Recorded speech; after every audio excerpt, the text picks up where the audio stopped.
রাষ্ট্রটি আর কত অভ্যুত্থান করবে? জনগণ ভোট দিয়ে নির্বাচিত করে, সরকার চলে অন্য ধরনের, অন্যদের ইঙ্গিতে। এটা তো এখন দিনের আলোর মতো পরিষ্কার। এই জায়গাগুলো নিয়ে আমাদের কাজ করতে হবে। তাই বলছি, দাদা সিরাজুল আলম খান আমাদেরকে যে কথা বলেছেন 14 দফার মধ্য দিয়ে, বারবার বলেছেন উনি, দেশজ সংস্কৃতি, দেশজ রাজনীতি এবং ৭১-এর মহান স্বাধীনতার পরেও যে মুক্তিটা মেলেনি,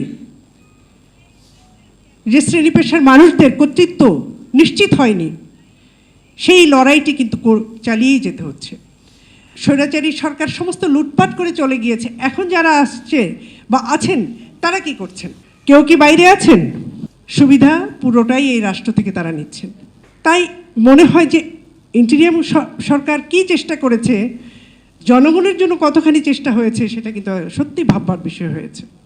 এই অভ্যুত্থান হবে, 24-এর অভ্যুত্থানকে ছোট করতে চাই না, সম্মানিতই করতে চাই। বৈষম্য বিরোধী যে অভ্যুত্থানটি ছিল, সার্বজনীনতায় রূপ পেল বলেই তো সেটা স্বৈরাচারকে পতন করতে সমর্থ হয়েছে। কিন্তু সেখান থেকেও আমরা কিন্তু কিছুই শিখলাম না। 2 মাসের একটি আন্দোলনকে ঠেকানো গেল না 17 বছর সরকারের থেকেও। সুতরাং এখন যারা পথ চলছে তাদের পথটা কত পিচ্ছিল সেটা কিন্তু আমাদের লক্ষ্য রাখা দরকার। এ রাষ্ট্রের জনগণ 69% মানুষ গণভোটে ভোট দিয়েছে হায়ের পক্ষে, সংস্কারের পক্ষে।